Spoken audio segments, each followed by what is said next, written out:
Então, esse é o globalização.net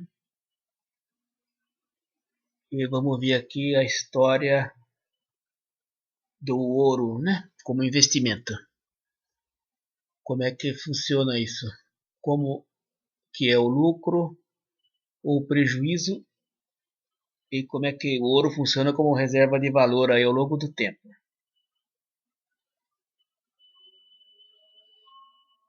Então a gente tem esse gráfico aqui que mostra em preto. Essa curva em preto é o preço nominal do ouro ao longo do tempo, de 1960 até 2020. E em vermelho é o preço nominal corrigido pela inflação até 2018. Então, 35 dólares nominal em 1965 equivalia a 300 dólares de 2018, corrigindo os 35 dólares aqui de 1965 para 2018, dá um pouquinho mais de 300 dólares. Corrigindo-se os 850 dólares de 1980 para 2018, dá 2.745 dólares. E assim sucessivamente. Corrigindo aqui os quase 400 dólares de 2002 para 2018 vai dar quase os 400 dólares. Corrigido os pouco mais de 300 dólares de 2002 para 2018 está quase 400 dólares. É isso que significa esse gráfico, né? E aí tem um outro gráfico que é esse aqui, que é o mesmo desse em preto aqui, só que visto um pouco mais detalhadamente aqui, mais aproximado, a partir de 1974 até 2020. Então hoje a gente está no dia 13 de maio de 2020. Então, o que a gente tem aí na posição 1 é o que? Em 1944, no acordo de Bretton Woods, foi estabelecido o lastro em ouro para o dólar, 35 dólares por uma onça Troy, ou 35 dólares por 31,1 gramas de ouro. 31,1 gramas de ouro, que é o que vale uma onça Troy. Então, de 1944 até 1971 havia o lastro em ouro. Cada onça Troy de ouro podia ser trocada por 35 dólares. Aí depois, por conta da guerra do Vietnã nos anos 60, houve aumento do déficit fiscal dos Estados Unidos, levando o governo americano a eliminar o lastro em ouro do dólar em 1971. Desde então, o dólar passou a não ter mais lastro. Nesse tempo, o barril de petróleo era cotado a 1 dólar e 42 centavos. No período 71-73, o dólar quase colapsou, quase deixou de ser aceito. Em 1973, criou-se a história de que o petróleo acabaria, para então justificar o seu aumento de preço e com isso gerar inflação, fazendo a dívida pública norte-americana prefixada se tornar pó, em termos reais. O barril de petróleo subiu de 1 dólar e 42 em 71 para 18 dólares, ou seja, multiplicou-se o preço por 12. Isso iniciou um período de alta inflação nos Estados Unidos, como visto no Brasil também. Então teve lastro em ouro até 71, acabou o lastro, começou a crise do petróleo. E aí com isso o ouro começou a subir desembestadamente, né? Foi por causa disso tudo, por causa da guerra do Vietnã. Aí a gente chega no momento 3 aqui, que é essa curva de alta aqui. Que nesse outro gráfico é esse comecinho aqui. Como resultado disso aí, o ouro se valorizou também, por causa de todo esse aumento do petróleo, né? Subindo conforme a curva 3, em termos nominais, que é a curva em preto, é o preço da época, a curva em preto, como mostrado no gráfico. No gráfico, a curva em em preto representa os preços nominais, ou seja, na época. A curva em vermelho representa esses preços nominais corrigidos para 2018, ou seja, em termos de 2018, ou praticamente quase que em termos de hoje, 2020, né? Porque faz só 2 anos que está esse gráfico aí, né? Feito, né? Então aí, assim, os 35 dólares de 1971 em preto, nominal, equivaliam em 2018 a pouco mais de 300 dólares. Então esse preto que aqui que é 35 dólares, corrigido para 2018, representa 300 dólares, que é o que está aqui no gráfico. Nesse mesmo exemplo disso aí de correção monetária, os cerca de 800 dólares aqui de 1980, do preço do ouro, em janeiro de 80, equivaliam em 2018 a 2.745 dólares. Então esses 850 de preço nominal que estão aqui no gráfico, na época, os 850 dólares de 1980 equivaliam em 2018 a 2.745 dólares. Ou seja, mais do que hoje. Em 1980 o ouro estava valendo mais do que agora. Tamanha era a crise daquela época. De confiança. Crise de confiança. E a gente chega ao momento 4, que é essa segunda curva de alta aqui. Ele primeiro subiu, deu uma estabilizadinha, depois começou a subir de novo. Em 1979, o preço sobe novamente. O preço do petróleo. De 18 dólares o barril para 35 dólares o barril. Quase 100%. O ouro, por sua vez, segue uma nova curva de valorização em termos nominais, a curva 4, chegando a mais de 800 dólares. O recorde, que é o que está aqui. O equivalente em 2018 a 2.745 dólares. Mais do que hoje em termos de valor corrigido, atualizado monetariamente. Então lá em 1980, em termos de hoje, o dólar chegou a valer mais caro ainda do que agora. Né? Mas, naquela época, a situação perto de agora estava até mais tranquila, se for ver. Né? Então existe ainda um potencial de alta muito maior. Né? E aí a gente chega ao ponto 5 aqui, que é esse recorde de 1980. Em 1980, o ouro chega a 850 dólares a onça Troy, valendo então 24 vezes o que valia em 1971, quando perdeu o lastro. A perda do lastro fez o preço do ouro em quase uma década se multiplicar por 24. O preço multiplicou 24 vezes em quase uma década, por conta da perda do lastro. E agora nem lastro tem mais. Né? Então aí, agora vem aqui a dica aí do negócio, né? Como é que funciona a coisa. Que é o ponto 6 aqui. A década de 70 foi de alta inflação nos Estados Unidos e de recessão, com desvalorização dos demais ativos. Quem tinha ouro nos anos 60 e o manteve não lucrou, apenas manteve no pico o valor real do patrimônio acumulado convertido em ouro.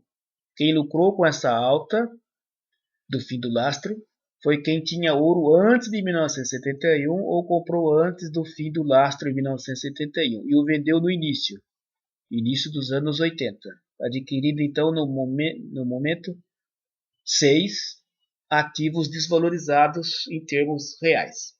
Então quem comprou ouro aqui em 1970, antes da crise do fim do lastro,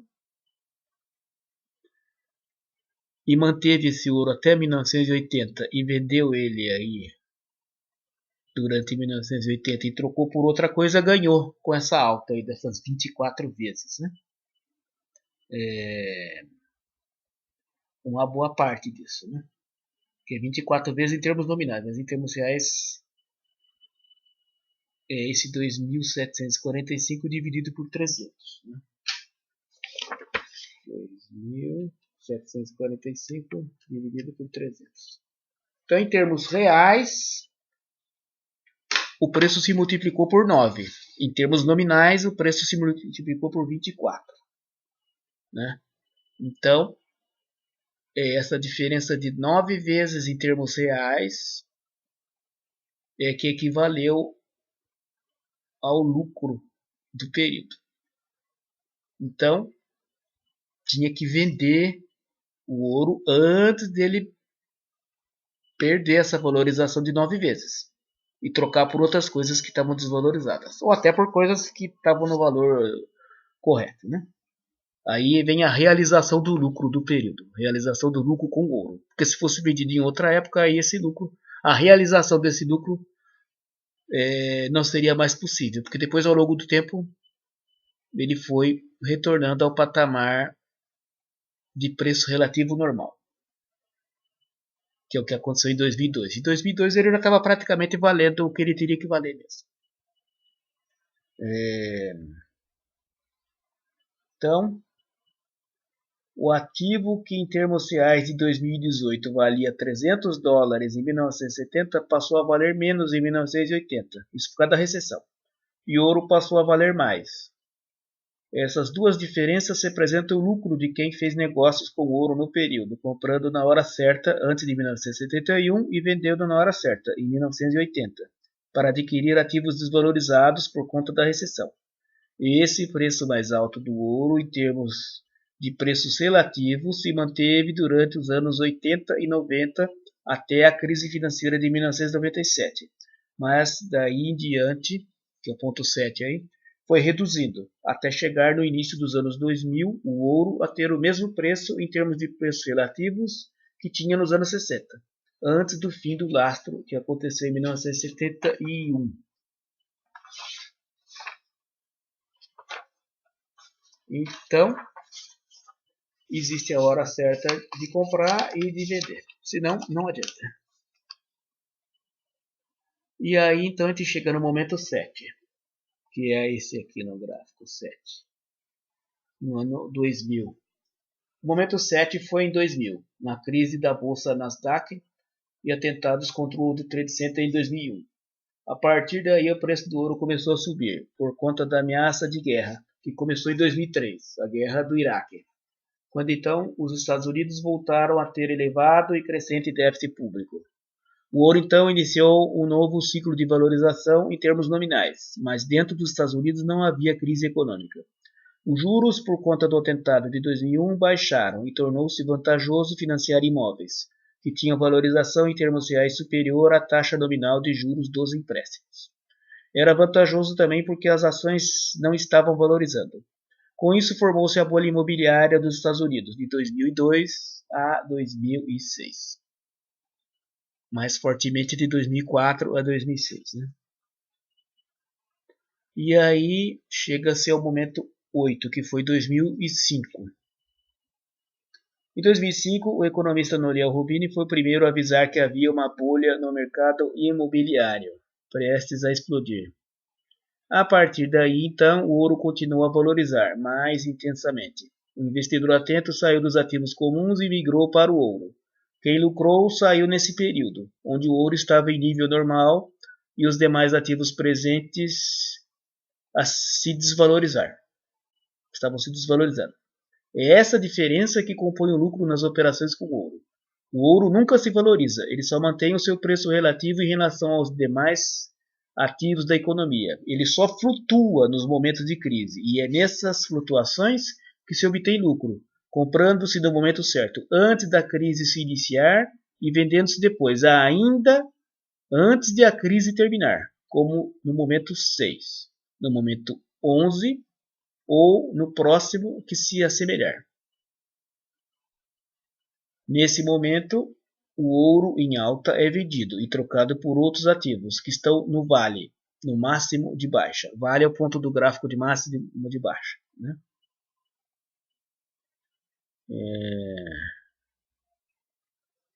Supondo que fosse ocorrer um milagre agora e que a atual crise não fosse uma orquestração criminosa em curso, a hora de vender o ouro seria agora, para comprar ações em baixa. Elas vão cair no vale quando forem divulgados os resultados de abril e maio das empresas.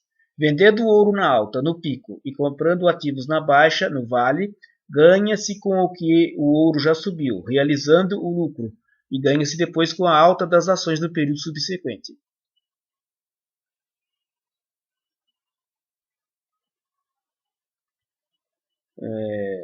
Como aí já aconteceu outras vezes, né?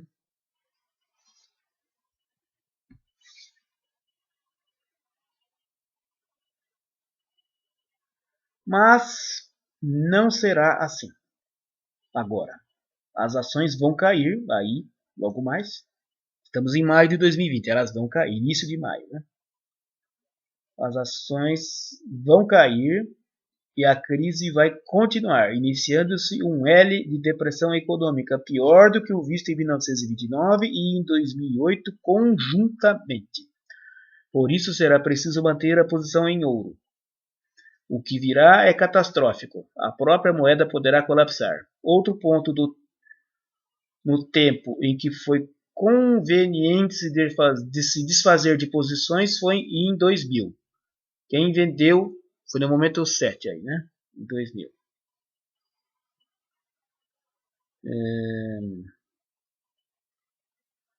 Quem vendeu as ações e comprou ouro antes da crise de 2001 lucrou. O ouro subiu e o resto ficou, exceto os imóveis. Quem vendeu esse ouro comprado em 2000 e em 2012 e o trocou por outros ativos realizou o lucro do ouro no período, mantendo o capital no pico de valorização, mesmo sendo esse alocado em outros ativos, mesmo até inclusive que esses ativos estivessem já valorizados. Assim, o ouro só funciona como correção monetária para o capital. Só há ganho real se vendido e comprado nos momentos certos. Comprado antes da crise ser anunciada oficialmente e vendido ainda durante a crise, para ser trocado por outros ativos em baixa no vale.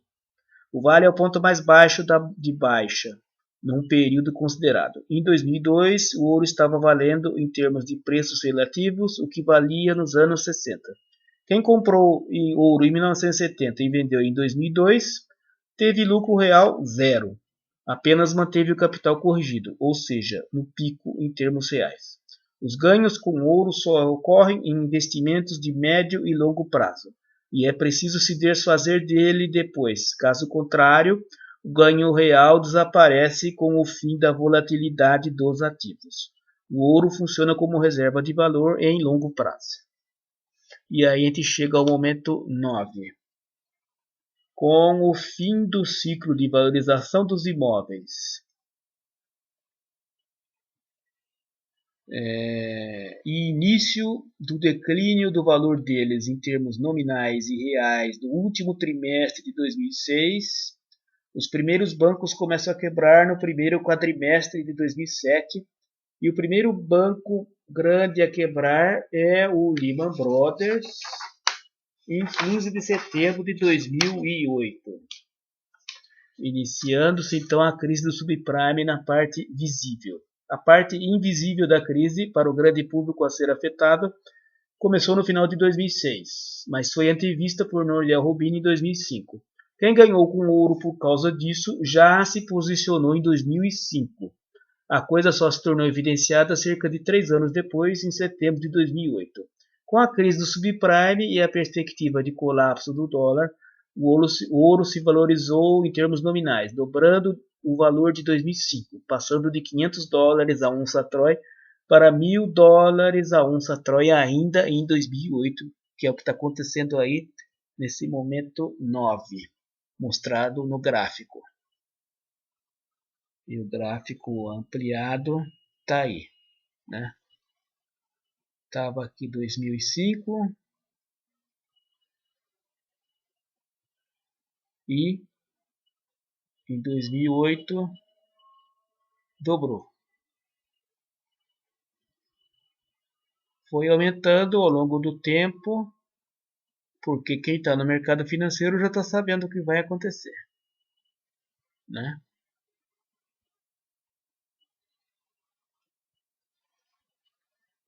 Então aí depois chega a ser o momento 10. Com o início da impressão de dinheiro, né, para salvar os bancos, o quantitative easing pelo Fed, Banco Central dos Estados Unidos, o ouro continua a subir em termos nominais. Houve o QE1, QE2, Operação Twist e o QE3. Chegou-se em 2011 com o dólar beirando os $2.000 a onça Troy, valorizando mais de 100% desde 2008. O dólar estava prestes a quebrar, como quase ocorreu também no período 1971-73. Houve então um blefe do Banco Central, com a venda de ouro a descoberto, ouro em papel, em volume equivalente ao de toda a produção mundial anual, ou seja, ouro que não existia e nem poderia ser resgatado em caso de exigência. Foi um blefe. O blefe funcionou e o ouro baixou dos quase $2.000 a onça Troy para pouco mais de $1.000, baixando 50%. A partir daí flutuou próximo da faixa de $1.200 por alguns anos. E a gente chega ao momento 11, que é outro momento estratégico aqui para efeito dessa dica, né? Nesse momento, o ganho real com a volatilidade do ouro no período iniciado em 2005 poderia se realizar, trocando-se o ouro por outros ativos desvalorizados. Fora daí, o máximo que se obteve foi manutenção do valor real, em termos de preços relativos em longo prazo. Como se viu no período de 30 anos, entre 1971 e 2002, o ouro, em muito longo prazo, apenas mantém o seu valor real, servindo de reserva de valor, não de investimento. O ganho só se obtém quando se compra antes da crise e se vende durante a crise, como troca subsequente por outros ativos em baixa no vale. Dinheiro parado é dinheiro perdido, exceto em estreitos hiatos como o do momento de exatamente agora. O ganho de ontem, se não se transformar em realização e novo posicionamento, evapora-se no momento posterior, com outras flutuações que aconteçam. O posicionamento nunca pode parar, é eterno. Então, quem tem dinheiro e quer ganhar é um escravo, não pode parar por nenhum dia. Então a gente chega ao momento 12 agora. O Fed, Banco Central dos Estados Unidos, a partir de 2008, reduziu o juro básico da economia a zero e assim manteve até 2015, para ajudar instituições financeiras a empurrar com a barriga os negócios fracassados, com derivativos altamente alavancados. Com isso, as negociatas nas instituições financeiras continuaram, formando-se novas bolhas e tornando impossível para o Fed elevar os juros. O Fed inventou sua própria armadilha. A partir de 2015, o Banco Central começou a tentar elevar os juros. Os juros começaram a subir de novo, bem devagar, para sair de 0% ao ano em 2015 até 1,75% ao ano em setembro de 2019. Então ficou 15, 16, 17, 18, 19 para subir de 0 para 1,75, porque era muito perigoso aumentar o juro nesse cenário precário. Então é o momento 12 aqui. E o ouro então baixou, né? Veio baixando e ele começou a subir de novo quando o Fed começou a subir o juro. Porque quando o Fed começou a subir o juro, já era sabido que ia acontecer de novo os mesmos problemas, né? Então, chega a ser o momento 13. Tornou-se insuportável para o mercado financeiro falido e altamente alavancado e dopado pelo juro nominal zero e pelo juro real negativo para empréstimos para sustentar as bases alavancadas de investimentos arriscadíssimos e assim empurrar com a barriga a insolvência, com liquidez bancada de graça pelo Fed, o juro nominal de 1,75% ao ano, a que se chegou em setembro de 2019. Então, tornou-se insuportável o juro de 1,75% ao ano. Insuportável. E esse juro de 1,75% foi o que aconteceu em setembro de 2019. Foi de 2015 até 2019 para subir de 0 para 1,75%. E quando chegou em 1,75% começou a explodir tudo de novo. Ia começar outro Lehman Brothers, né?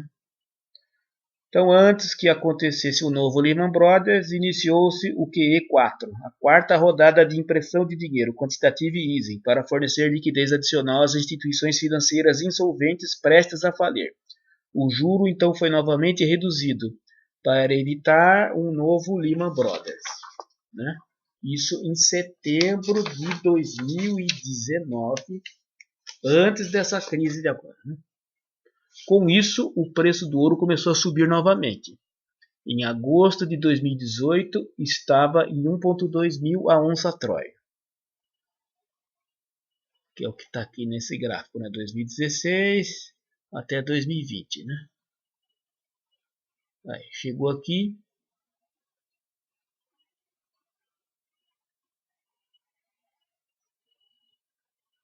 Aqui em julho de 2019 já era sabido que ia ter esse QE4 e então ele começou a subir.